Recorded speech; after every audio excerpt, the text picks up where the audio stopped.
The European Union, the most politically correct governing body on the planet, just voted to mass deport illegal immigrants, and they're not apologizing for it. All right, let's talk about what just happened in Europe, because I guarantee your mainstream news isn't giving this the attention it deserves. Last week, European Parliament voted 389 to 206 to pass something called the return regulation. Now, that sounds like bureaucratic nothing speak. So let me tell you what it actually means in plain English. Offshore deportation centers built outside EU borders, mostly in Africa, where rejected asylum seekers can be detained and processed for removal. Home raids to locate people who have been ordered to leave but haven't. Detention for up to 2 years. And fast-tracked removals, meaning no more running out the clock with endless appeals while you disappear into the country. Why does that sound so familiar? Anyway, countries like Greece, Germany, Italy, the Netherlands, Denmark are already in negotiations with African nations to host these facilities. Italy didn't even wait. They're already running 2 detention centers in Albania right now. Operational, 389 to 206. That is not a close vote. That's not a squeaker. That's a mandate. The European Parliament, a body that has spent decades lecturing the world about compassion and inclusion and open borders, just voted by a wide margin to build offshore deportation camps. And here's the number that explains why. The EU's own data shows that only 20% of people ordered to leave actually leave. Let that sink in for a second. 1 in 5. For every 5 people, a European judge looks in the eye and says your claim was rejected, you need to go. 4 of them just stay.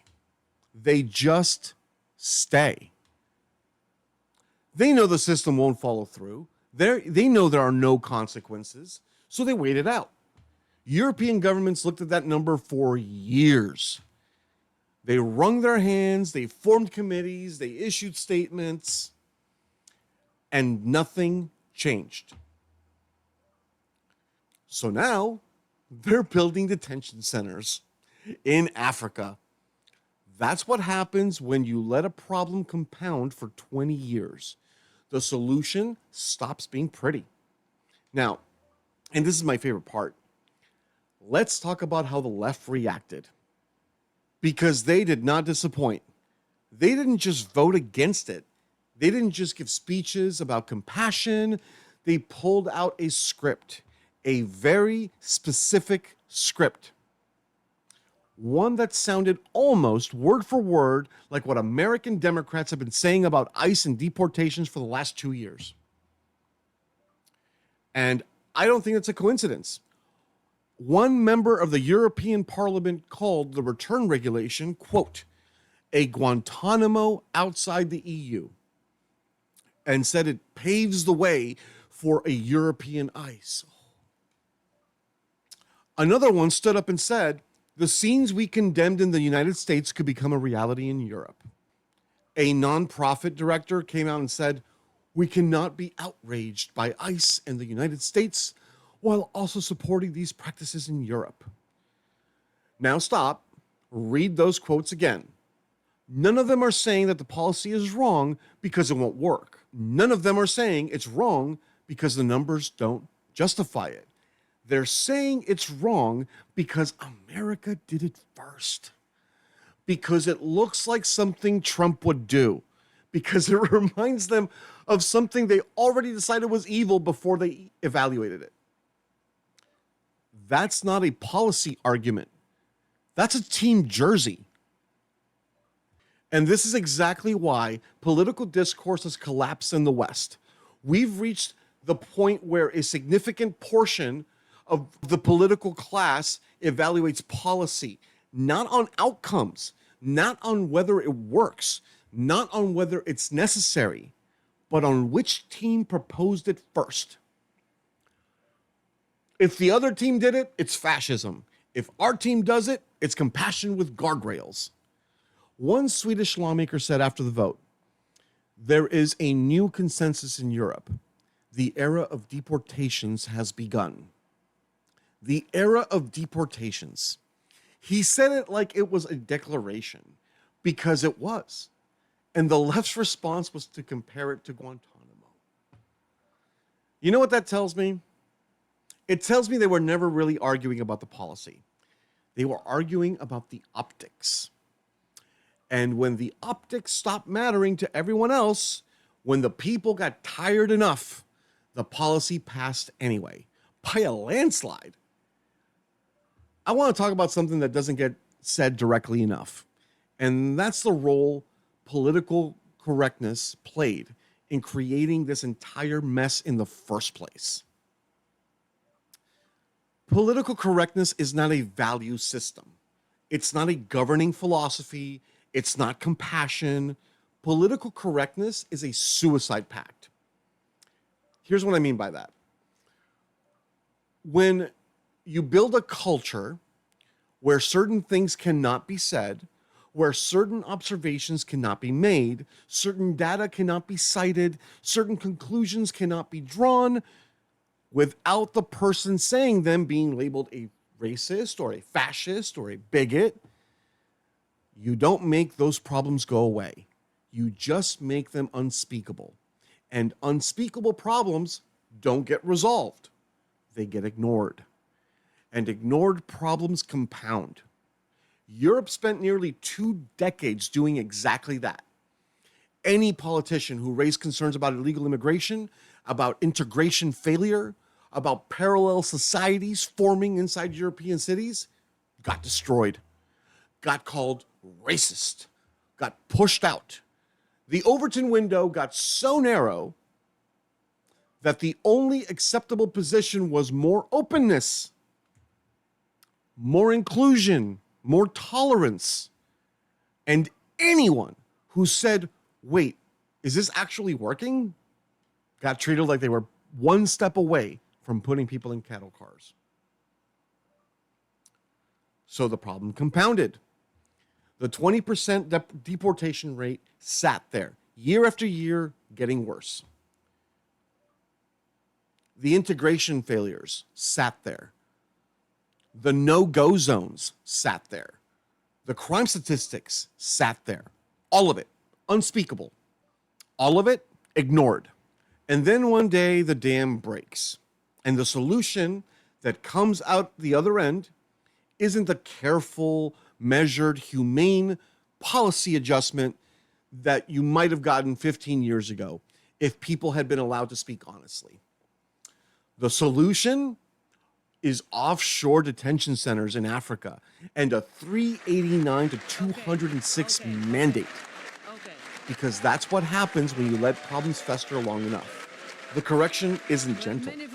Political correctness didn't protect anyone. It delayed the reckoning and made it harsher. That's the suicide pact. You silence the people asking the hard questions early, and you end up with harder answers later. Now, I want to get personal for a minute because everything I just described, the integration failure, the refusal to assimilate, the loyalty that never transfers, I didn't learn about that from a think tank report. I grew up with it. I grew up in Los Angeles, and I want you to picture what that looked like. Not the Hollywood version, not the postcard, the actual streets. You know what I saw everywhere? Mexican flags on cars, on houses, on storefronts, on apartments, everywhere. And I want to be clear. I have nothing against Mexico, nothing against the Mexican people, but I have a question that nobody ever wanted to answer. If Mexico was so great, if it was worth flying that flag on American soil, in an American city, on an American street, why did you leave? Your patriotism for your country of birth should have died at the border. The moment you cross into someone else's country and ask for a new life, you made a statement. You said with your feet that where you came from wasn't enough, that you needed something different, something better. And the country you walked into said yes. Come in. Here's a shot. And what do you owe that country in return? At minimum, loyalty, effort, respect. Learn the language, understand the culture, plant a new flag, not because anyone is forcing you to erase where you came from, but because that's what gratitude looks like. That's what respect looks like. Instead, what happens?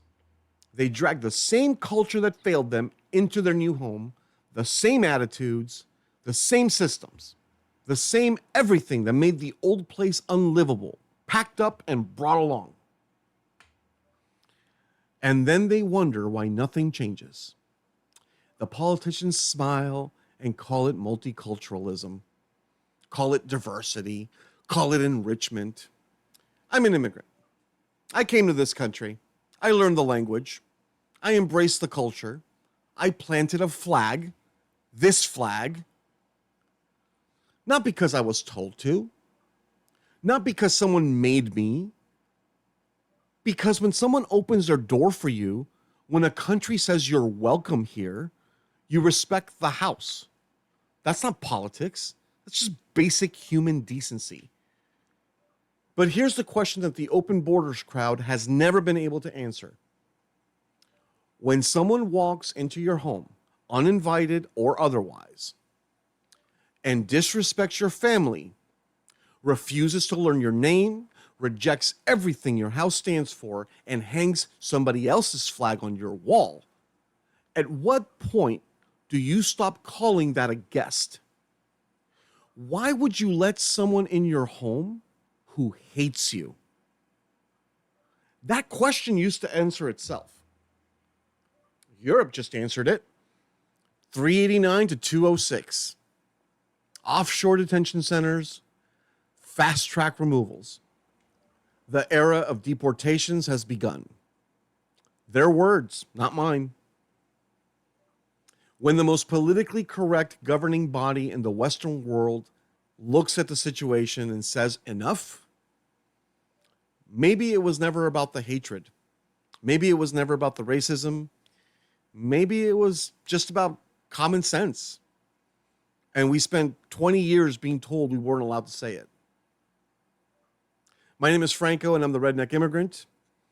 If you're tired of being told common sense is extremism, subscribe, because we're just getting started.